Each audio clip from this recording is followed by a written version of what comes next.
तो चलिए RIC आपको सीधा लिए चलते हैं। सीएम अशोक गहलोत का संबोधन शुरू हो चुका है, अब सुनिए क्या कुछ कह रहे हैं। Chief secretary Usha Sharma ji, DGP Umesh Mishra ji, DN Pandey ji और तमाम हमारे उपस्थित सिविल सर्विसेज के लोक सेवक, IAS, IPS, IFS अतिथिगण, सबसे पहले मैं अपनी ओर से, आप सबकी ओर से मिस्टर दामोदरन जी का हार्दिक स्वागत करता हूँ। मुझे इस बात की प्रसन्नता है कि चीफ सेक्रेटरी महोदय ने आज के इस मुबारक मौके पर AM दामोदरन साहब का को इनवाइट किया और ये संभव हुआ वो हमारे बीच आ सके। और जिस प्रकार उन्होंने आपको संबोधित किया, मैं समझता हूँ कि इससे अच्छा आज के दिन का मेहमान कोई हो नहीं सकता था। चीफ सेक्रेटरी उषा शर्मा जानती है कि मैं इंग्लिश में बहुत कमज़ोर हूँ, इसलिए वो मुझे बार बार ब्रीफ करी थी ये क्या कह रहे हैं, और मैं खुद अपना इंतज़ाम भी रखता हूँ। मैंने मिस्टर ऋषभ शर्मा कह रखा था, इंग्लिश बोल रही मेरे को 40% समझ में आती है, बाकी तो लिख के मुझे देता रहे। वो मुझे लिख के दे रहा था।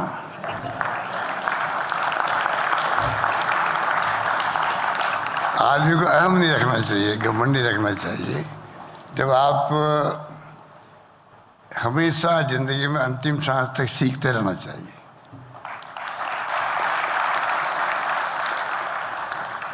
तो मैं करीब दामोदरन साहब आपकी सब बातों को मैंने ध्यान किया है। अब आप इनको ब्रीफ करो। ये आप इधर देख रहे हैं, ये इधर बैठो, तुम इधर बैठो।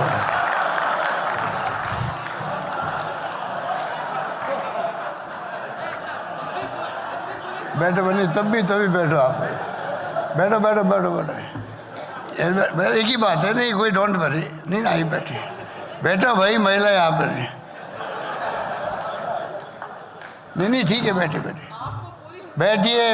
बैठिए, मुझे मालूम है टूटी फूटी इंग्लिश तो मुझे आती है, मुझे भी आती है। जितनी इनको हिंदी आती है उतनी नहीं तो उतनी कम मुझे भी आती है कुछ तो,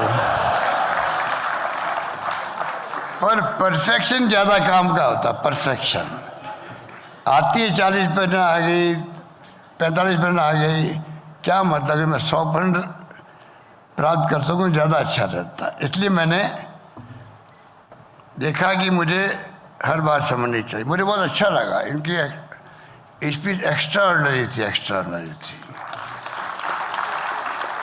उषा शर्मा जी ने इनसे ट्रेनिंग ली है त्रिपुरा के अंदर, और जो इनकी पर्सनैलिटी डॉक्टर मनमोहन सिंह ने पहचानी, इसलिए इनको UTI में, इनको सेबी के अंदर सब जगह अफसर मिले। ये अपना आप में देश की बहुत बड़ी पर्सनैलिटी है, इस बात का हमें गर्व होना चाहिए। मेरा भी बहुत लंबा अनुभव आपके साथ में है। मुझे भी 42 साल हो गए जब मैं पहली बार मेंबर पार्लियामेंट बना, तब से देख रहा हूँ। मैं इंदिरा गांधी के साथ केंद्रीय मंत्री बन गया, उप मंत्री बन गया, डिप्टी मिनिस्टर बन गया। फिर राजीव गांधी के साथ में राज्य मंत्री बन गया। नरसिम्हा राव के साथ में मैं इंडिपेंडेंट चार्ज टेक्सटाइल का आ गया। तो मेरे को ब्यूरोक्रेसी के साथ में डील करने का बहुत अनुभव करीब से भी है, और मुझे गर्व है कहते हुए कि हमारी ब्यूरोक्रेसी की भूमिका आज जो वर्तमान में मुल्क पहुंचा है, अगर मैं ये कहूँ, आज़ादी के बाद हमारा सौभाग्य था कि पंडित जवाहरलाल नेहरू जैसा दूरदृष्टा में मिला, सरदार पटेल जैसा सक्षम व्यक्ति में मिला। उनकी सोच थी जिसके कारण से आज सिविल सेवा का सम्मान देश के अंदर आज भी कायम है। ये सेवा ही आज देश को, राजनीति में डेमोक्रेसी है, सरकार आती है जाती रहती है, परंतु आपकी जो सर्विसेज हैं, IAS हो, IPS हो या IFS हो, उसकी भूमिका एक अलग तरह की होती है। और वो भूमिका आप निभाते आए हैं, आपके आज तक के सब साथी, उसी का परिणाम है आज हम कह सकते हैं कि आज हमारा देश का मान सम्मान पूरी दुनिया के अंदर भी है। ये कोई मामूली बात नहीं कि गुड गवर्नेंस के लिए बहुत बड़ा योगदान होता है सिविल सर्विसेज का। और अब तो आईटी का ज़माना आ गया। राजीव गांधी जी थे, उनका सपना था 21st सेंचुरी में जाने का, देश को ले जाने का, लोग समझ नहीं पा रहे थे। आज आपकी एफिशिएंसी बढ़ी है तो वही जो उनका सपना था कंप्यूटर का, अब तो मोबाइल फ़ोन, इंटरनेट सेवाएं आ गई। और हम लोग भी पूरा ध्यान रख रहे हैं किस प्रकार एफिशिएंसी बढ़े। पिछली बार जब मैं दूसरी बार मुख्यमंत्री था तब मैंने 3% बजट रखा था आईटी के लिए। और आज मुझे कहते हुए गर्व है कि आज अगर आईटी में हम नंबर 1 है देश के अंदर, तो आप लोगों में भी योगदान है।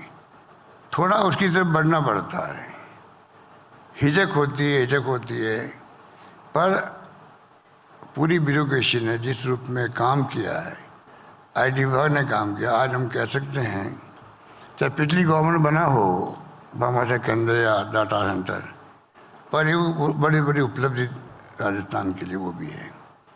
इस रूप में आज हम लोग गुड गवर्नेंस का जो सपना हम देखते हैं वो आप लोगों के बगैर संभव नहीं हो सकता। और मेरा तो अनुभव कहता है कि मैंने हमेशा सम्मान किया, अगर आपकी हमारे देश की ब्यूरोक्रेसी मजबूत नहीं होती, अब मूल्यों में गिरावट आई है वो सब जगह आई है, चाहे राजनीति में हो, चाहे सामाजिक हो, चाहे वो ब्यूरोक्रेसी के अंदर हो। पर ये जैसे दामोदर साहब जैसे लोग बैठे हैं, मैं समझता हूँ कि हम सबका संकल्प होना चाहिए कि हम क्या कर सकते हैं उन गिरावट को रोकने के लिए। और नॉलेज इज पावर, खाली कलेक्टर बनना या एसपी बनना ही बहुत नहीं है, सब कुछ नहीं है। उसको नॉलेज कितनी है वो बहुत ज़्यादा पावर है। एक नौकरी करना एक बात है, अपनी पर्सनैलिटी का डेवलपमेंट करना दूसरी बात है।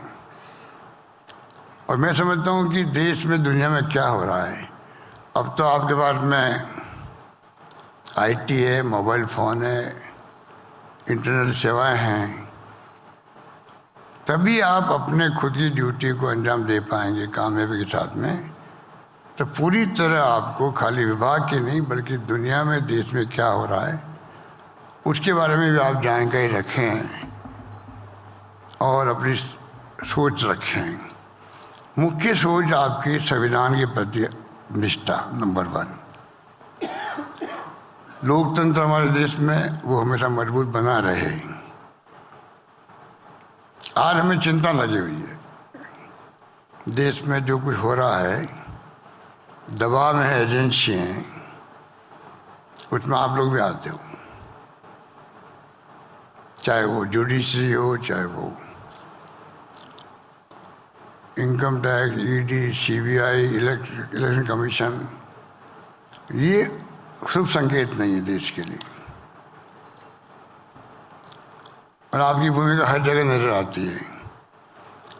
दबाव में अगर देश चलेगा तो देश हित के अंदर भी नहीं है। इसलिए मैं ज़्यादातर मौके पर, क्योंकि मौका दूसरा है और दामोदर साहब से बिल्कुल ही सटीक इशारा भी कर दिया कि भाई लंच आपका मैं मिस नहीं करवाना चाहता। इसलिए मैं उस बात को समझता हूँ कि ऐसे मौके पर ज़्यादा बात नहीं करनी चाहिए राजनीतिक तौर से। पर जो आपके लिए कहा मैंने वो पूरा देखा कि किस प्रकार से हर चीज़ का उदाहरण दिया आपने। कुंभ मेला भी जो है वो भी आप कामयाब करते हो। हर उदाहरण दे के आपको समझाया आपकी पर्सनैलिटी के मायने क्या है। इस बात का आप सबको गर्व होना चाहिए। मेरा मानना है कि मैंने भी कई अधिकारियों के साथ काम किया। जयपुर के अंदर भी आदर्श सक्सेना भी थे, CK मैथ्यू भी थे मेरे चीफ सेक्रेटरी और principal secretary CM। Arvind Mayaram को मैंने देखा नज़दीक से, डी.आर. मेहता जी को आप समझाते ही यार वो सोशल वर्क कर रहे हैं। आपके कई लोग जो है अरुणा राय जी, हर्षमंदर, शंकरन साहब, ये अपनी सभी छोड़ करके या उसके अलावा भी अपने समाज को देने के लिए अगर उतरते मैदान के अंदर, ये भी एक बहुत बड़ी सेवा है। आपकी ज़िंदगी के अनुभव अगर समाज के काम आए हैं और समाज के लिए आप बने हैं। अगर मैं कहता हूँ राजनीति में हम काम करने वाले लोग ट्रस्टी हैं, तो आप लोग सेवक हैं, सेवा करने वाले लोग हैं पब्लिक के। सीधा संपर्क पब्लिक से आपका होता है, इसलिए कोई अहम घमंड नहीं रख कर के काम करता है। ज़्यादा पॉपुलर वही होता है, अधिकारी होता है। अधिकारी तो बहुत बनते हैं, राजनीति में बहुत लोग आते हैं, पर कामयाब बहुत कम लोग होते हैं। आप सर्विस 35 साल की पूरी कर लीजिए, एक बात है, और 35 साल की सर्विसेज में आप हर वो काम पर आपकी पर्सनैलिटी का लेखा जोखा कैसा होता है, वो बहुत बड़ी बात है। दामोदर साहब ने कहा कि हर ऑफिसर को उसी क्षमता के अनुसार काम लगाना बहुत बड़ी बात है। तो आप सोच सकते हो कि आप में कंपटीशन आपस में होना चाहिए। मैं अच्छा काम में दिखाऊं तो मुझे अच्छी पोस्टिंग मिले, उस ढंग की पोस्टिंग मिले। मेरा ख्याल से हमने भी मिशन 2030 बनाया है। वक्तन एक मैं बताऊंगा हम कहाँ कहाँ पर नंबर 1 है देश के अंदर। जैसा अभी कहा गया कि मुझे खुशी है कि आज राजस्थान देश में आर्थिक विकास के रूप में देश में नंबर 2 पर है। आंध्र प्रदेश 11.4%, राजस्थान 11.04%। एक शुभ संकेत है कि शिक्षा में, स्वास्थ्य में जो योजना हमने बनाई है, अब उसको कामयाब करना आपके हाथ में। और मैं समझता हूँ कि जो माहौल बनाया आप लोगों ने कोरोना के अंदर, जो आपने क्षमता का परिचय दिया अपना, पूरे प्रदेशवासियों ने, आप सब ने, उसके कारण राजस्थान का मान सम्मान देश में नहीं दुनिया में बढ़ा है। और मैं उम्मीद करता हूँ कि अब भी जो है, जो आपको प्रोग्राम दिया गया, महंगाई राहत की बात की हमने, या चाहे वो जो एजेंडा हमारे सामने हैं गुड गवर्नेंस का, जो बजट में हमने अनाउंसमेंट किए एक के बाद एक, आप कमी नहीं रखोगे। और मैं हमेशा आप पे विश्वास करता हूँ। जब मेरी गवर्नमेंट बनी तीनों बार मैंने पहली कैबिनेट मीटिंग के अंदर ही अपना मैनिफेस्टो रखा। कैबिनेट के अंदर चीफ सेक्रेटरी कहते हुए भाई ये हमारा क्योंकि वादा किया हुआ है, हम नहीं चाहते कि वादा करके भूल जाएं। हम चाहेंगे कि पूरी ब्यूरोक्रेसी हमारे मैनिफेस्टो में, जिसके आधार पर हम जीत के आए हैं, उस मैनिफेस्टो को आप इम्प्लीमेंट करवाओ। और मुझे खुशी है कि मिस्टर अरुण कुमार थे चीफ सेक्रेटरी, तब से आज तक जो है हर चीफ सेक्रेटरी ने जो मैसेज दिया नीचे कलेक्टर तक को, अधिकारियों को, उन्होंने पूरी तरह उसको निभाया है। इसलिए आज हम कह सकते हैं हमारे इस बार के मैनिफेस्टो के अंदर भी लगभग 90% वादे हमने पूरे किए, 90% वादे पूरे किए। वो तो आप सबके साथ सहयोग से किया। इसलिए आपका सहयोग हमारे लिए बहुत महत्व रखता है। मैं उम्मीद करता हूँ कि आने वाले वक्त में हम सब मिलकर के जो भी संभव होगा हम लोग राजस्थान वासियों के लिए करेंगे। ये हम सबका संकल्प होना चाहिए। यही बात कहता हुआ मैं लंबी बात नहीं कहना चाहूँगा। बहुत बहुत आपको, आपका जो सिविल सर्विस डे है उसके उपलक्ष्य में एक बार पुनः आपको बहुत बहुत बधाई हैं। आपके उज्जवल भविष्य की कामना करता हुआ अपनी बात समाप्त करता हूँ। धन्यवाद। जय हिंद। धन्यवाद।